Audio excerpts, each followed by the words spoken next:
اسرائیل کی فوج پر بڑا وار ہوا ہے، کاری وار ہوا ہے، اور یہ وار اس بار باہر سے ہی نہیں اندر سے بھی ہوا ہے، اور یہودیوں نے کیا ہے، اور یہودیوں نے اپنی ہی فوج کو اس حد تک کمزور کر دیا ہے کہ اس کا آرمی چیف چیخ چیخ کر دہائیاں دے رہا ہے، اپنے لوگوں کو جگا رہا ہے کہ اسرائیل کی فوج ختم ہونے والی ہے، بچا سکتے ہو تو بچا لو۔ میرا نام اظہر علی خان ہے اور آپ دیکھ رہے ہیں آج کی بات۔ اسرائیل کا آرمی چیف کنیسٹ سے، یعنی کہ اس کی جو پارلیمنٹ ہے اسرائیل کی، اس کے ارکان سے خطاب کر رہا ہے اور کہہ رہا ہے، چیخ چیخ کر کہہ رہا ہے کہ ہماری فوج تیزی سے ٹوٹ رہی ہے، کمزور ہو رہی ہے، اور اس میں لوگوں کی بہت زیادہ کمی ہو رہی ہے، اور اسرائیلی اس وقت اپنی فوج کو میں بھرتی ہونے سے انکار کر رہے ہیں، اس سے نفرت کر رہے ہیں، اور اپنی جو فوج ہے اسی میں بھرتی ہونے کو یقینی موت سمجھتے ہیں، اور وہ مرنا نہیں چاہتے، زندگی سے پیار کر رہے ہیں، اور اگر صورتحال یہی رہی تو ہم بہت بری طرح ٹوٹ جائیں گے، اسرائیل بکھر جائے گا، اسرائیل کی فوج ٹوٹ جائے گی، اور جن محاذ جنگ پہ ہم نے اپنے فوجی بھیجے ہوئے ہیں وہاں سے ان کی بچی کچی لاشیں بھی آ جائیں تو بڑی بات ہے، اور ہم ان محاذ جنگ پہ، ان جنگوں پہ، ان محاذوں پر اب ہم نہیں لڑ سکیں گے۔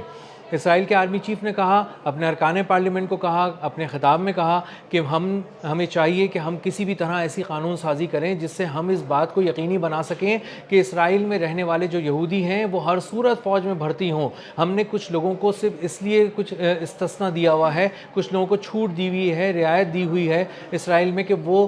تورات کا مطالعہ کرتے ہیں، وہ مذہب کے آڑ میں چھپ جاتے ہیں، اور اس طرح کے لوگوں کی تعداد بہت بڑی ہے، اور ہر کوئی صرف وہاں پہ جا کے اپنی اندراج کرا رہا ہے اور کہہ رہا ہے کہ میں تو تورات پڑھوں گا، میں تو مذہب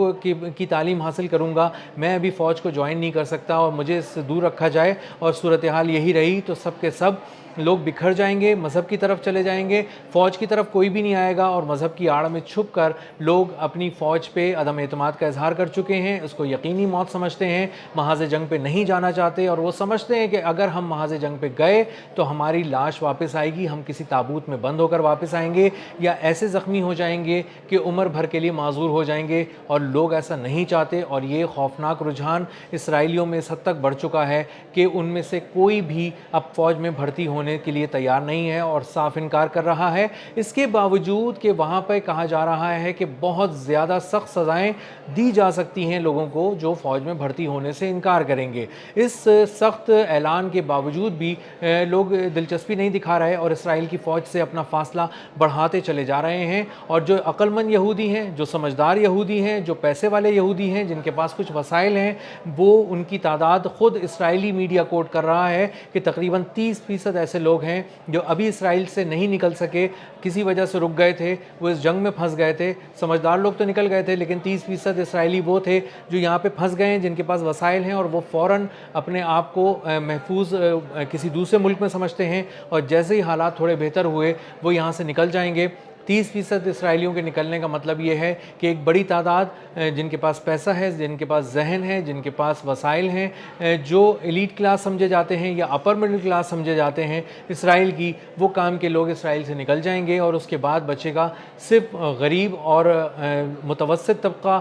جو لوور مڈل کلاس بھی ہوگا بلکہ مڈل کلاس بھی نہیں ہوگا، اور اس کے وہاں رہ جانے کے بعد اس کو اتنی سمجھ بھی آ گئی ہے اس لوور مڈل کلاس طبقے کو کہ اسے بھی پتہ ہے کہ اسے فوج میں بھرتی کر لیا جائے گا، اس کو پکڑ کے لے جا کے فوج کے حوالے کر دیا جائے گا، اس کو پھر کسی محاذ جنگ پہ بھیج دیا جائے گا، یا وہ ایران کے سے لڑائی میں کہیں کھڑا ہوگا، یا وہ غزہ میں کہیں کھڑا ہوگا، حماس کا نشانہ بن جائے گا، یا لبنان بھیج دیا جائے گا تو وہاں حزب اللہ کا نشانہ بن جائے گا، اور حزب اللہ جس طرح نشانہ بنا رہی ہے وہ بہت ہی پریسائزلی بنا رہی ہے، تابوت واپس آ رہے ہیں، زخمی فوجی واپس آ رہے ہیں، پتہ چل رہا ہے لوگوں کو اپنے رشتہ داروں سے، اپنے میڈیا کے ذریعے کہ وہاں پہ فوجی کھڑے ہوتے ہیں بڑی تعداد میں، ایک ڈرون خاموشی سے چپکے سے آتا ہے، ان کے قریب ایک گراتا ہے ایک بم، اور اس کے بعد وہاں سے چلا جاتا ہے، اور وہاں پہ لوگ مر جاتے ہیں، جو اسرائیلی فوجی ہیں مر جاتے ہیں، اور ان کو بچانے والا کوئی بھی نہیں ہے، اور اسرائیل کی بہت بڑے وسائل، بڑے پیمانے پہ ٹیکنالوجی لبنان میں فیل ہو رہی ہے، اس کے مراکہ ٹینکس تیزی سے تباہ ہو رہے ہیں، مراکہ ٹینکوں کا لبنان میں قبرستان بن چکا ہے۔ یہ بات نتن یاہو نے نہیں سوچی تھی کہ 100 سے زیادہ مراکہ ٹینک تباہ ہو جائیں گے، $10 ملین کا ایک ٹینک ہوتا ہے، اس کے 100 ٹینک سے زیادہ اب تک تباہ ہو چکے ہیں، اور ایک مراکہ ٹینک کے بھی تباہ ہونے کا مقصد یہ ہے کہ آپ کے سامنے جو دشمن ہے وہ بہت ہی منظم قسم کی ملٹری کھڑی ہوئی ہے وہاں پہ، اور وہ تاک کر آپ کے مراکہ ٹینکوں کو نشانہ بنا رہی ہے۔ لیکن سچ یہ ہے کہ دوسری طرف حزب اللہ ہے جو کہ ایک بہت منظم آرمی کے طور پہ نہیں ہے، اور اس کے پاس بے انتہا وسائل نہیں ہیں، بہت مہنگے جدید آلات نہیں ہیں، لیکن وہ اپنی سادہ سی ٹیکنالوجی سے اور اپنی حکمت عملیوں اور تدبر کی بنا پر اس طرح ان کو نشانہ لگا رہی ہے، ان زاویوں سے اسرائیل کی فوج پہ وار کر رہی ہے جس کا اسرائیل کی فوج نے کبھی تصور نہیں کیا تھا، اور اس نے کبھی سوچا نہیں تھا کہ کہاں سے ان پر اس طرح سے پریسائزلی ان کو نشانہ بنایا جائے گا۔ خود اسرائیل میں صورتحال یہ ہے کہ جو لوگ بھرتی نہیں ہونا چاہ رہے اپنی فوج میں، وہ اس لیے نہیں ہونا چاہ رہے کہ ان کے کزنز مارے جا چکے ہیں، ان کے دوست مارے جا چکے ہیں، انہیں خبر مل گئی ہے ایک چھوٹی سی کمیونٹی میں کہ ہمارے دوست اور ہمارے عزیز و اقارب، ہمارے جاننے والے اور فلاں کا فلاں دوست کس طرح وہاں گھائل ہو گیا، ہمیشہ کے لیے معذور ہو گیا یا مارا گیا، اور فلاں محاذ جنگ پہ اس کو بھیجا گیا تھا اور وہاں سے اس کی لاش واپس آئی ہے، یا وہ ایسا زخمی ہو کے واپس آیا ہے کہ اب عمر بھر معذور رہے گا، وہ چل پھر نہیں سکے گا، نہ اپنے کوئی زندگی کے عام زندگی جی سکے گا، اپنے کام کر سکے گا۔ اب جو انہوں نے ایک اور بھی چیز دیکھی کہ جب بہت زیادہ بیلسٹک میزائل آ کے گر رہے تھے، ہائپر سونک میزائل آ کے گر رہے تھے، اسرائیل میں ایران کی جانب سے حملے ہو رہے تھے، تو انہوں نے دیکھا کہ ہم سب بنکرز میں ایک عام شہری کے طور پہ چھپے ہوئے تھے، لیکن فوجی باہر لڑنے کے بجائے وہ بھی بنکرز میں چھپے ہوئے تھے، اور ان کی فوجیوں کی قیادت بھی اپنے اس سے بھی زیادہ محفوظ بنکرز میں چھپی ہوئی تھی، اور اس کے باوجود جب ہائپر سونک میزائل آ کے گرنا شروع ہوئے، بیلسٹک میزائل آ کے اسرائیل میں گرنا شروع ہوئے، تو انہوں نے ان محفوظ ترین بنکرز جو فوجی جرنیلوں کے لیے اسرائیل کے بنائے گئے تھے ان کو بھی پینیٹریٹ کرتے ہوئے اندر گھس گئے اور بہت ہی نیچے جا کے ان کو نشانہ بنایا، جس کی وجہ سے ان کی ایک ہی مقام پہ کئی بڑے جو ان کے فوجی عہدیداران ہیں ان کی موت واقع ہو گئی اور وہ ہلاک کر دیے گئے۔ تو انہیں اندازہ یہ ہوتا ہے کہ کس طرح ان کی فوج کو تاک کر نشانہ بنایا گیا ہے، اور فوج کا مورال کا حال یہ تھا کہ فوج جو تھی اس کے جنرل تک چھپ گئے تھے، اس کے جرنیل چھپے ہوئے تھے، اس کے فوجی اپنی قیادت سے جان بوجھ کے اس لیے رابطہ نہیں کر رہے تھے کہ وہ یہ دیکھ رہے تھے کہ اگر ہم نے رابطہ کیا تو ہمیں کسی محاذ جنگ پہ نہ روانہ کر دیا جائے، تو وہ بھی شیلٹرز میں چھپ گئے، وہ بھی جا کے بنکرز میں چھپ گئے، اور انہوں نے اپنی فوج سے ہی رابطہ منقطع کر لیا، اور انہیں اندازہ تھا کہ اگر وہ باہر نکلے تو ان کو کسی محاذ جنگ پہ بھیجا جائے گا۔ اور ایک مصیبت ان کو یہ بھی آن پڑی ان کے سر پہ کہ انہیں یہ سمجھ نہیں آ رہی تھی کہ انہیں کس محاذ جنگ پہ بھیجا جائے گا، کیونکہ ایران تو ان کو صرف بیلسٹک اور ہائپر سونک میزائلوں سے نشانہ بنا رہا تھا، اور ان کے پاس تو صرف ایک چھوٹی سی گن تھی، اور ان کو سمجھ نہیں آ رہا تھا کہ ان کا ملٹی لیئر ڈیفنس سسٹم جو تباہ ہو چکا ہے، آئرن ڈوم، ڈیوڈ سلنگ اور ایرو 3،